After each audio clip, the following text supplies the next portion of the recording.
wait for the, whoops. Wait for the oops. Okay, here we have our video on our YouTube and our Facebook Live. So, we've been doing a month of transformation. All of the talks have been on transformation. And today's talk is called Commitment to Transformation. And today we conclude our 28-day journey of transformation. We've been getting handouts every week to do every day, so we can actually use this in life, not just come and hear words, but actually apply this to our life as a way of life. As we move into the realization that when we make a commitment, we start to witness the power, the peace, the grace, the faith, and the love of God that is revealed within us when we do. So what does all that mean exactly? A commitment to transformation. There is great guidance, and today's going to be, I'm going to quote a little bit of scripture here and there, which I don't usually do, but it's so well placed here. There's great guidance from Master Teacher Jesus. When the Pharisees, who were wanting to discredit him in the eyes of the throngs of people who had started to follow him, they asked him, what is the greatest commandment? Mind you, Jesus had 163 laws to choose from. Yeah, that meant. So this could have been a trick question. But we read this in Luke, it starts at verse 27. And he said, answering, thou shalt love the Lord thy God with all thy heart, with all thy soul, and with all thy strength, and with all thy mind. Jesus was telling us right then and there to put things in divine right order, to prioritize. In the 12-step recovery work, the first phase is get yourself centered. Take care of yourself. Put yourself right there in the forefront.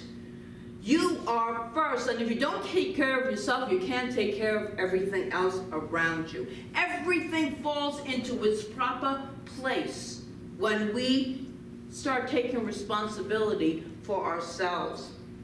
And above all else, Jesus said, put God first. Always put the divine first. We're not talking about a deity out here. We're talking about the allness, the unity of life itself. And that we are a part of that unity because we have been created out of the nature of God. And God is unconditional love. We know this. We talk about this all of the time. Ernest Holmes, founder of religious science, spirituality, tells us several times in the Science of Mind book, love is the drawing power. No, he doesn't say that. He says love points the way and the law makes it possible. So love and law. Charles Fillmore, founder of Unity with his wife Myrtle, writes, love is the drawing power of mind. It is the magnet of the universe. And about it may be clustered all attributes of being by one who thinks in divine order. I know that I just finished my trip to Florida Monday through Friday for Thanksgiving, and the only way I can really travel is to really, like a mantra, everything is in divine order. Everything is in divine order. I truly believe that, and what that does is that if something doesn't go the way we want it to go, we know that if it's in divine order, it's going the way it's supposed to go. So it's a calming, it's very calming for me, who appreciates all things calming. So it's just flows. It allows life to flow. This needs to be our primary commitment. When we make this our most primary commitment, are we not making a commitment to love who we are, who we really are? Not just our personalities, not what has happened to us, not what other people think of us, because we are none of those things. We are none of those things. To me, it means committing to an ongoing journey of expressing God at our highest and deepest level. Expressing that divine self that is within each and every one of us. It means living life on purpose in a more expanded way. It means finding these expanded ways to show up in the world.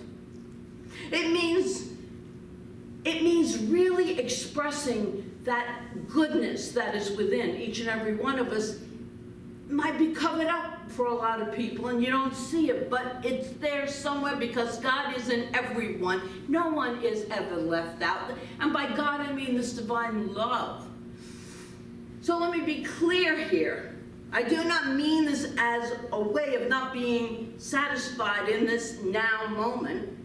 Rather, being deeply, deeply satisfied in this now moment. Truly bringing the divine into it and simultaneously enjoying that whatever is taking place right where I am, there is more to me, more to each and every one of us. There's more than we could ever imagine. There is more God to be revealed. There's more of the divine to be expressed. There's more of God to be experienced. It really makes life so much richer. But back to Jesus' wisdom in his answer to the Pharisees. And he answering said, "Thou shalt love the Lord thy God with all thy heart, with all thy soul, and with all thy strength, and with all thy mind, and thy neighbor as thyself." He's giving us a profound lesson in oneness here, in unity. In his commitment to oneness, he is saying. And then there is another question. And this one comes from verse 29. And this comes from a lawyer who had asked a question. But he said unto Jesus, "And who is my neighbor?" In the answer to that question, Jesus taught a pretty famous story. So the scripture read this. And Jesus answering said, "A certain man went down from Jerusalem to Jericho, and fell among thieves, which stripped him of his raiment," that's his clothing, "and wounded him, and departed, leaving him half dead. And by chance there came down a certain priest on that way. And when he saw him, he passed on the other side. And then came down a Levite, and that's a higher Jewish, priest, and a rabbi. And when he came down, he also walked on the other side.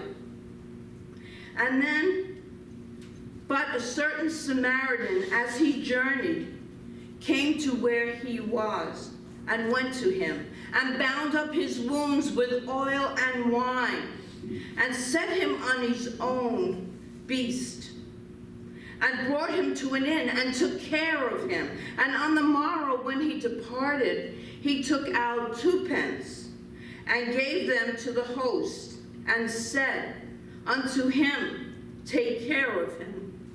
And whatsoever thou spendest more, when I come back again, I will repay thee." Most of us know this story. And we even have a name for it, the Good Samaritan. We've heard this, most of us. Wow. Okay.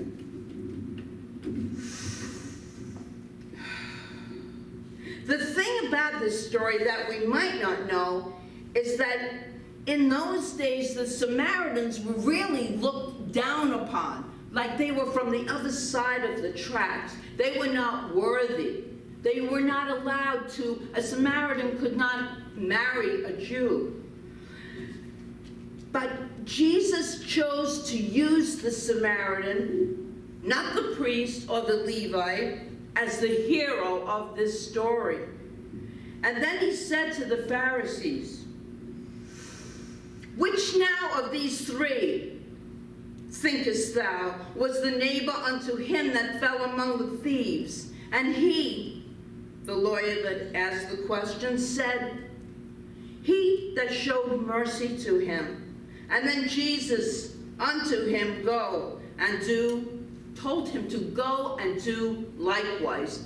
Good Samaritan, be the love for everyone you come in contact with. This is all about committing to being a certain way through kindness, through acts of kindness.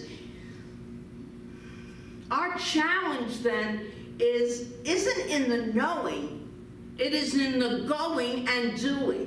We know what it takes to be a kind, good person. We know what it takes to care and love others. But it's in the going and actually doing of it. But we don't always go and do. We don't always do that. And that is where commitment comes in. That's why we're talking about commitment today. Like, I'm going to commit to get a new stand with a proper holder on it for next week. So that's a commitment. It's the going and doing part. We must commit to what we want to do to get the intention started, to get the ball rolling, if you will. Philosopher Jean-Paul Sartre wrote, "Commitment is an act, not a word." It's an act. I want to give you an example of someone I know who went and did this past week, because they have been following this program of doing every day a transforming activity, which we have been doing. And they sent me this. Just a quick note to update you on my transformation these past few weeks. My call, because last week the whole talk was on your inner call, because we all have an inner calling of something, each and every one of us. So my call was to really bring forth my Christ light and let it shine in all my affairs, work, and other activities. And then to be aware of how people are reacting to me. Needless to say, the response of others in my interactions with them had been amazingly positive and loving. I could see how it affected them by my doing this, and in response to my energy, their energy is changed toward others as well. Simply amazing. And I am so grateful for the joy and happiness and appreciation I am feeling and experiencing as a result of this practice, she said. A side benefit was that I recognized those parts of me that were wounded and hurt that I hadn't acknowledged before. I now see these people as fellow travelers in my life to help me heal and let go of all the negative beliefs I was still holding. And that's what I am inviting us to do, to step into this commitment this morning, to really bring it home and use it, to commit. And we're going to do an exercise at the end, to really commit to what it is that's been calling you from within. And when we decide this, that we're going to make that commitment, we are unleashing a power within us that's been there. It has been there all of our lives, but we didn't use it. And it will not be released until we make space for it. The place in which the power can move and express itself in our lives and in the world. The power of commitment is available to all of us. just as electricity has always been there until somebody recognized a way of harnessing it. It's always there. This divine energy, which is what I call God, this divine energy is always there. It is always there for us to access it. But we gotta make room. We gotta have that intention. We have to believe that there is something so much greater than ourselves that is always at work in our lives. If we don't make the commitment, the power is held at bay. It's in the wings waiting to come through, but not coming forth. And it means that the next level of expression or experience can't come about. We always say in our prayer, this is something better, because there's always something better than what we are actually desiring or praying for.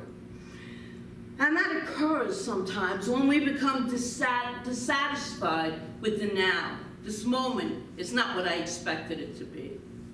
And that's when there's time and there's room for the divine nudge that we always talk about. That guidance that is always there for us. We don't have to do it alone. We don't have to live this life alone, because there is a power so much greater than us that is within us that we can access to help us get through anything and everything. It is possible that each and every one of us is being called from some deep and holy place within to enter a new passage in the spiritual life that we are living. The journey from false self, who we think we are, to true self, who we really are. Powerful beings, that's who we really are. It is possible at this point in time to make this evolution of humanity. We are being called forward to dismantle the old masks and allow the newness of who we really are to shine through. And patterns and all of these old patterns we can release them, and the new patterns can come in and unfold easily, making us more joyful in life. We're supposed to be happy in life. How many people are happy in life? No matter what is going on. Good. Yes, we want to be happy in life. I'm right there with you. We reveal the more authentic self, the one that God created us to be. I think it is, and what it will take for this to happen is a commitment to becoming a transformed person. At least a whole new person in understanding who we are, who we really are. I know it's a big revelation to me, and it's always a revelation to me once I get my human self out of the way. How much power and possibility is present for me and for everyone when we really deepen into the truth of our being. Poet Thomas More once said that that was the major commitment to humanity, to become a whole new person.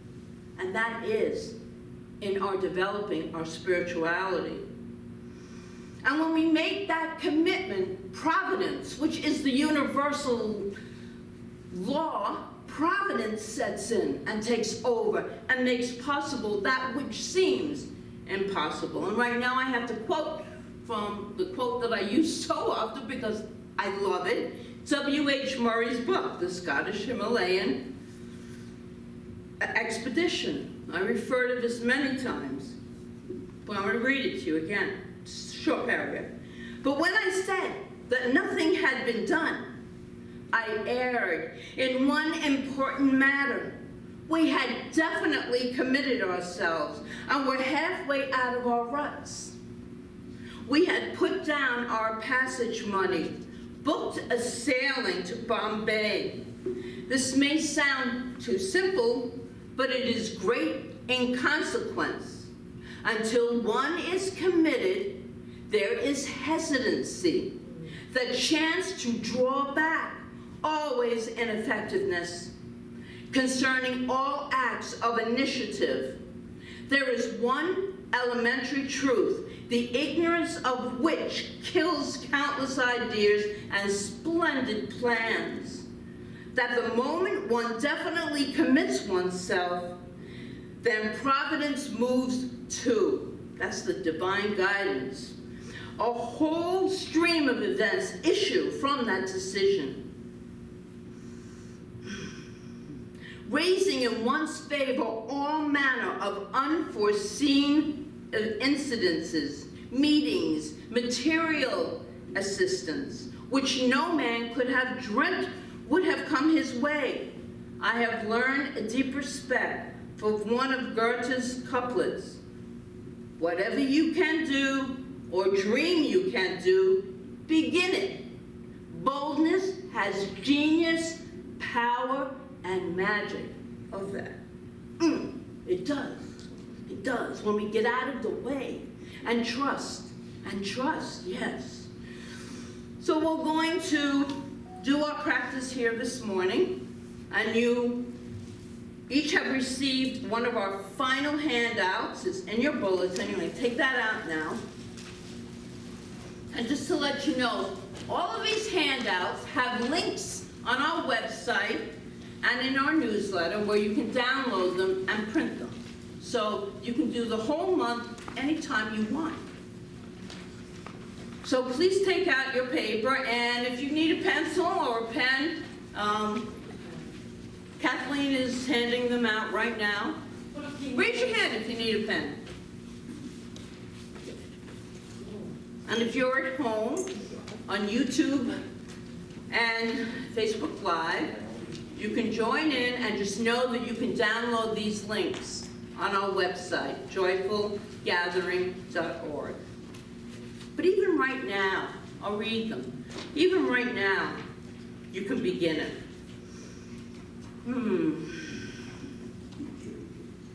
I'm going to give you a few moments to review each of these in this little process that we're going to do. We're going to try to make it a little faster than I normally would if I were in a class. But it's a reminder of the commitment to your heart and soul that you are going to make here in this beautiful space this morning. So before you write, I invite you to close your eyes. Just close your eyes as I do a very, very quick prayer. Just knowing that this power and goodness and transformative energy is always available to each and every one of us. We are supported as we navigate the gap of the calling from being here to being there. As we allow this calling and clearing of all physical and mental and emotional stuff and baggage that might be holding us back is released and is cleared away. We are beings of the light of God, the light of divine energy, and we are always supported. And that calling within us is that urge. It's an urge to move forward in life. It's an urge to clear out space, to make room for all the new. It's the beautiful urge to listen within to the call, to that beautiful divine calling within each and every one of us. I give thanks to this, and I let it be. Now, you can open your eyes and take a really deep breath. And so we're going to do this kind of fast, but I want you to take these home and go into depth with it. Really, if you choose to.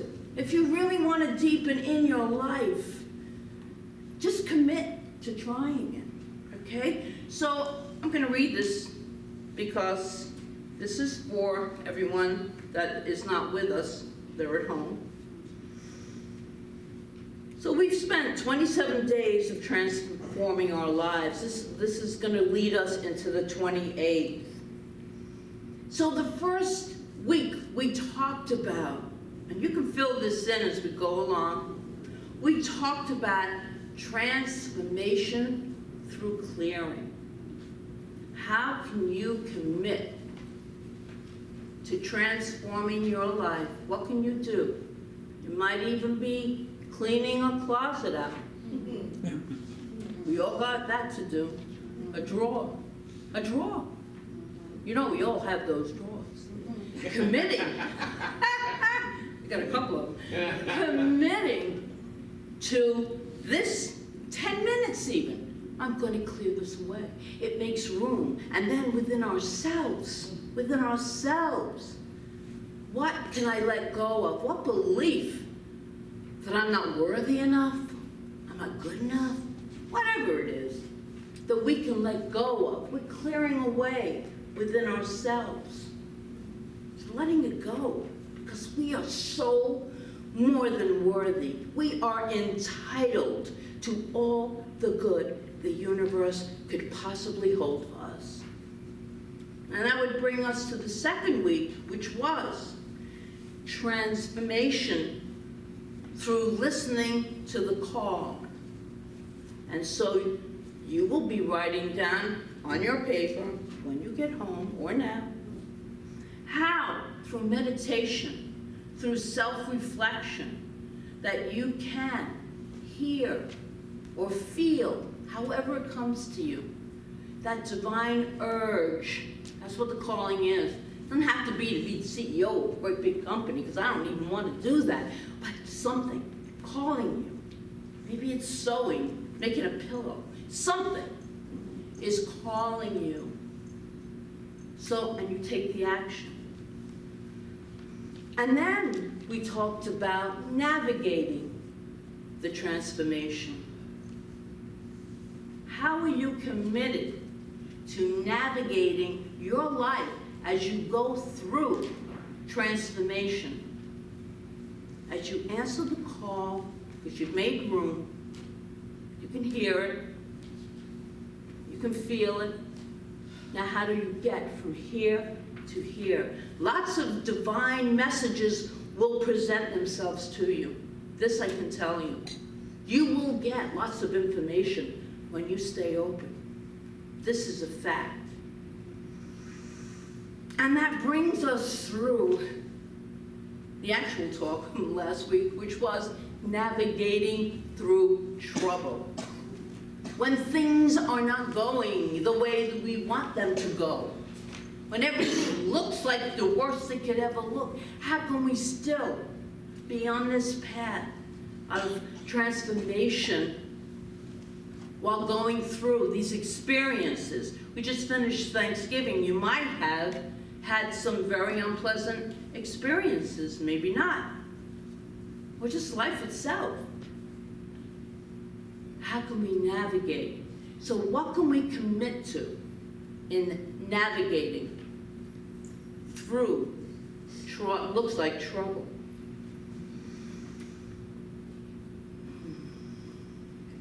So I invite you to continue this writing at home, because it really does shift everything, especially I find when you write things down. So right now we're going to end this talk with some affirmations that you're going to repeat after me. And really feel it in your heart, in your soul. Feel it. As I renew my mind and clear the clutter, I transform my life.